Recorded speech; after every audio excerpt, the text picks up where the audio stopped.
किसी हिंदू के लिए आवश्यक नहीं कि वो मंदिर जाएगा तभी हिंदू कहलाएगा, नहीं, आवश्यक नहीं, वो जाए या ना जाए।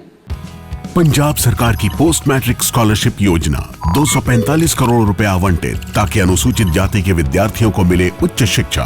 अगर मुझे ये स्कॉलरशिप ना मिलती तो शायद मैं अपनी पढ़ाई जारी न रख पाती। 2,31,000 विद्यार्थी पंजीकृत, 92 करोड़ की रकम दी जा चुकी। मैं AI and ML हमेशा से पढ़ना चाहता था। अगर स्कॉलरशिप नहीं होती तो मैं कभी भी एडमिशन नहीं ले पाता इस कोर्स में। मुख्यमंत्री भगवंत सिंह मान की कोशिशों से पंजाब बन रहा है रंगला पंजाब। भारतीय मनीषा ने धर्म के अर्थ को केवल उपासना विधि तक सीमित नहीं रखा, इसको बहुत व्यापक दिया, बहुत व्यापक स्वरूप दिया है। व्यापक स्वरूप का मतलब धर्म को उन्होंने एक विराट परिप्रेक्ष्य में लिया है। कर्तव्य, सदाचार और नैतिक मूल्यों के उस प्रवाह को जिस पर व्यक्ति और समाज का जीवन टिका हुआ हो, उस विशिष्ट जीवन पद्धति को धर्म के रूप में भारतीय मनीषा ने स्वीकार किया है। यानी केवल उपासना विधि नहीं, और इसीलिए किसी भारतीय के लिए, किसी हिंदू के लिए आवश्यक नहीं कि वो मंदिर जाएगा तभी हिंदू कहलाएगा, नहीं, आवश्यक नहीं, वो जाए या ना जाए।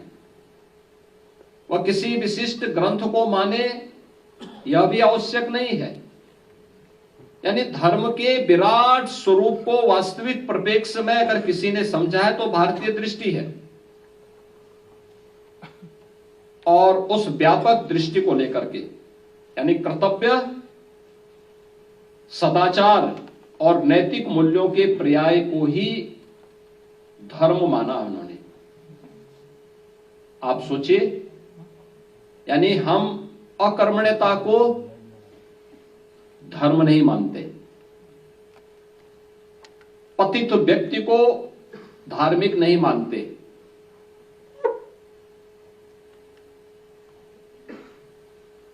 दुराचारी को सामाजिक मूल्यों के लिए खतरा मानते हैं। आपने इसलिए देखा होगा, किसी भी धार्मिक ग्रंथ को आप देखेंगे भारत के अंदर, तो वह ऐसे लोगों को खलनायक के रूप में प्रस्तुत करता है जो इन मूल्यों से पतित हो, इनसे विरत हो। और इसीलिए वह कहते हैं कि धर्म के मार्ग का अनुसरण करो, क्योंकि धर्म के पथ पर चलोगे तो अर्थ का उपार्जन भी होगा, कामनाओं की सिद्धि भी होगी।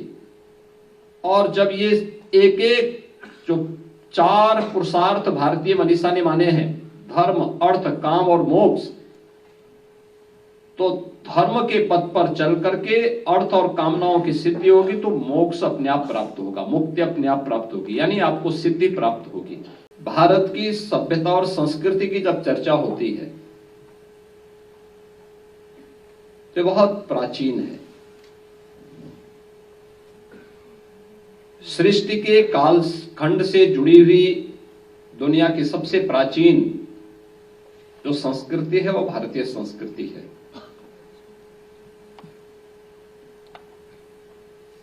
अलग अलग कालखंड में अलग अलग ऋषि मुनियों ने ज्ञान की इस धारा को अपने अनुभव से, अपनी चेतना के दिव्य अनुभूति से एक नया आयाम प्रदान किया है, और उसी में भारत के ज्ञान की इस पूरी धारा को 4 संहिता के रूप में लिपिबद्ध करने का नेतृत्व जिस महापुरुष ने किया था वे थे महर्षि वेदव्यास। आयुर्वेद, योग, ये उसी से जुड़े हुए हैं जो भारतीय मनीषी की एक व्यापक साधना और सिद्धि का एक चरम उत्कर्ष रूप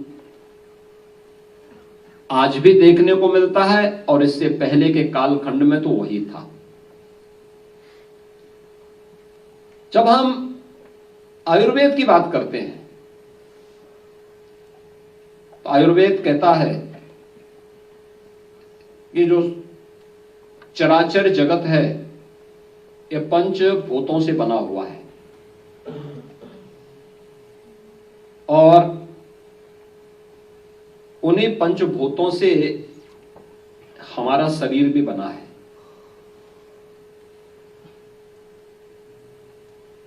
अलग कुछ भी नहीं है। और महायोगी गोरखनाथ जी भी कहते हैं, पिंड माही ब्रह्मांड समाया है, यत पिंडे तत् ब्रह्मांडे। यानी जो कुछ भी इस ब्रह्मांड में वही हमारे इस पिंड, इस शरीर में है। इस शरीर में पूरा ब्रह्मांड समाया हुआ है। गोरखनाथ जी का जो क्रियात्मक योग है वह भी, नाथ पंथ से जुड़ा हुआ क्रियात्मक योग है, वह भी इस पूरे ब्रह्मांड के जुड़े हुए उन सभी रहस्यों को इस शरीर के अंदर ही देखने का काम करता है। हमसे जुड़े रहने के लिए हमारे YouTube चैनल को सब्सक्राइब करें और नई वीडियो की नोटिफिकेशन के लिए बेल आइकॉन को दबाएं। अगर आप ये वीडियो Facebook पर देख रहे हैं तो लाइक जरूर करें और ज्यादा से ज्यादा शेयर करें। धन्यवाद।